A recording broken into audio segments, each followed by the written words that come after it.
Beni rejected all her suitors because they were fat. Beni was a young girl full of life, beautiful, well-dressed, and full of taste. At 14, she was tall and had a fine shape like her mother, unlike her father who was very fat. He was a man who carried the weight of 2 full sacks of grain, and when he snored, the whole house trembled like a drum beaten by a giant. His snoring made her mother complain every night. Instead of sleeping peacefully, her mother would sit up angry, covering her ears. The loud noise kept Beni awake too. "This man's snoring is disturbing my sleep. He is too fat for my liking," her mother would say. All these things began to shape Beni's mindset towards fat people. At age 16, Beni went to the stream with her friends. As they fetched water, they discussed the future and the kind of husbands they wanted. Tira spoke first. "I will marry a hunter so that I can eat free meat every day. In my father's house, we barely eat meat. If I complain about fish, he says that's all he can afford." Next was Mega. "I will marry a fisherman. I'm tired of eating meat because my father is a hunter." When it got to Beni's turn, they expected her to mention a profession. Instead, she rolled her eyes and said, "I will marry any hard-working man, as long as he is slim and tall, provided he is not fat." The girls opened their eyes wide in shock. "Why?" Mega asked. Beni replied, "My father is too fat. His snoring disturbs us every night. My mother complains all the time and I pity her. I don't want to suffer like that. I will never marry a fat man." Tira raised her hand a little. "Beni, this your law is too strong. Some people are slim early in life but get fat when they become comfortable. And if they engage in exercise like running, jogging, trekking, they will reduce." Mega nodded in agreement, but Beni shook her head. "How can ordinary jogging make someone like my father slim? I don't believe that." They finished fetching water and went home. Long before now, Mr. Ogazi wasn't fat. He was a hard-working farmer with a big plantation filled with crops. He worked with his hands and hired laborers. His dream was to become the richest farmer in Ogida, and he achieved it. But when success came, Ogazi stopped working on the farm. He stayed home, ate and slept all day. That was how he started adding weight. Slowly at first, then heavily. By the time he married Beni's mother, she had no idea he was once a slim man like every other young man in the community. Ogazi had 2 rich friends like himself, but in different professions. One was a clothes merchant who bought clothes from far communities to resell. The other had a large cocoa farm. As their wealth increased, their weight also increased. They ate plenty but never exercised. One day they discussed it. Mr. Abisa said his doctor recommended exercise. He encouraged them to try, and Mr. Iviaka agreed, but Ogazi refused. "What does Abisa know about health?" he said. "We are fat because we have escaped poverty. Slimness is for poor people. If you have round belly, people respect you." Abisa insisted the doctor warned that too much fat was bad for the heart, but Ogazi ignored him. The next morning, Iviaka and Abisa wore short knicker, singlet, and their children's old shoes jogging around the community. When Ogazi saw them, he mocked them loudly. "Old fools! How can big men be suffering themselves like this? I can do it!" They ignored him and continued. Meanwhile, Bemi's beauty began to bloom and suitors came. First was Kojo, the clothes merchant's son. He brought gifts, smiling with hope. Beni looked at him and said, "You think I will marry a fat man like you over my dead body?" Kojo went home embarrassed. Next was Ojo, the son of a fisherman. His father made money selling out canoes. Ojo was even fatter than Kojo.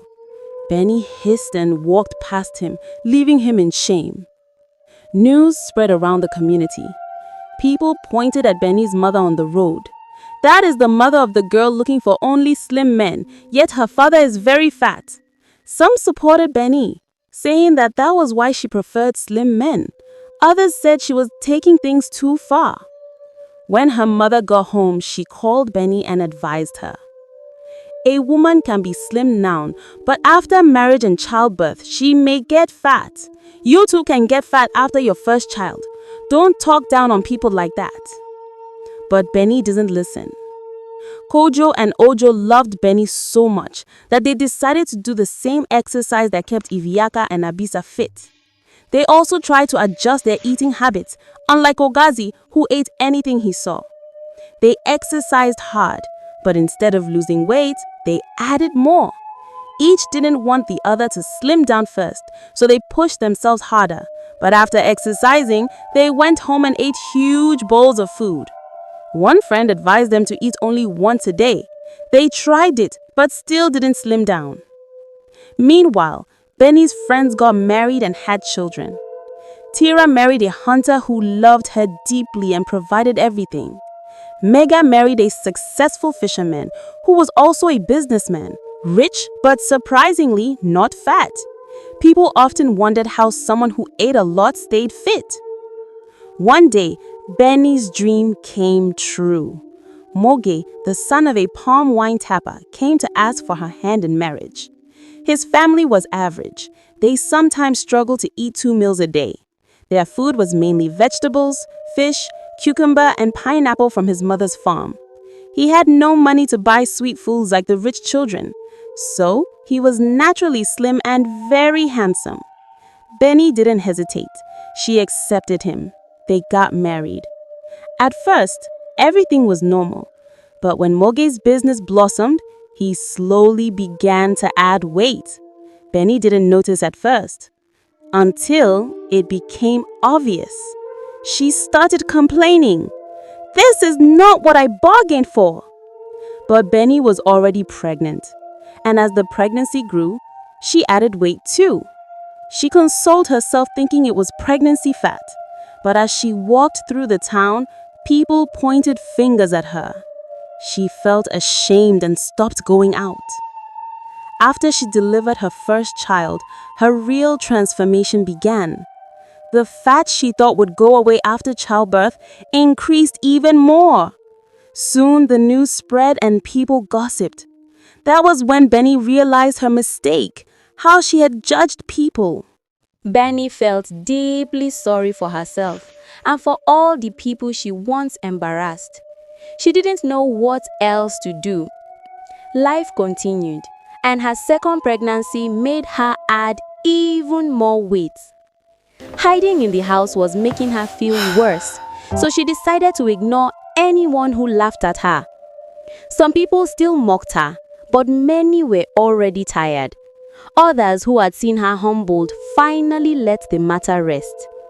One day, Ojo was returning from the community meeting held every market day. Their eyes met. At first, Ojo didn't recognize her, but her walking pattern gave her away. And besides, the news of Beni's new look after childbirth was already spreading everywhere. "Oh ho, Beni, is that you?" he said, grinning and covering his mouth as laughter pushed out. "So it is true. Even slim Beni can get fat." He burst into loud laughter, holding his round belly, shaking like a calabash full of water. Beni felt her heart sink. Before Ojo could laugh again, Kojo also walked into the scene. The moment he realized it was Beni, he too exploded into laughter. "Who is this new woman in our village? I have never seen her before," he teased loudly. Ojo replied, "It is Beni, Ogazi's daughter." Kojo opened his mouth wide dramatically and shouted, "Ah, Beni, this cannot be Beni. The Beni I know is slim and beautiful. How can she be fat now? And she says she can never marry a fat man." Both of them burst into uncontrollable laughter. People passing by stopped to watch the chaos. Beni was frozen. Tears rolled down her cheeks slowly. Some people felt pity for her. Others whispered, "Lesson learnt." Beni wished the ground would open and swallow her. Walking home felt impossible. At that moment, Tiara, her friend, was returning from the market. She saw the scene. The moment her eyes met Beni's, Beni broke into loud sobs. Tiara quickly went to her, consoled her, and took her home. Kojo and Ojo walked away in different directions, still laughing. Meanwhile, the excess fat Mr. Gazi used to boast about as a sign of wealth finally began to tell on him. It got so bad that he could no longer get up easily from where he sat. His breathing became loud and frightening, like deep drums beating inside a cave. Yet, Ogazi refused to stop his eating habits. A few weeks later, he was diagnosed with heart failure by the doctor, who tried everything. But by the next day, Ogazi was gone. His friends, Mr. Abisa and Mr. Iviaka, who had continued their exercise and healthy eating, were now slim, fit, and looking younger than before. After her father's death, Beni swallowed her pride. She went to Kojo and Ojo and apologized sincerely. They forgave her. From that day on, Beni made peace with everyone she had wronged through her judgmental behavior. She and her husband began exercising too. Every morning, dressed in their jogging clothes and old shoes, they jogged around the community joyfully, no longer ashamed. Beni learned the biggest lesson of her life. People have very different bodies. Some stay slim by starving. Some starve and still get fatter. Some exercise and maintain their bodies well. Some exercise but undo their efforts by overeating, like Kojo and Ojo. Some are slim only because of hardship. Some, no matter what they eat, never get fat. Some gain weight after childbirth, like Beni. Nobody truly knows their future body. Moral lesson: don't judge people based on their looks, because you don't know your own fate.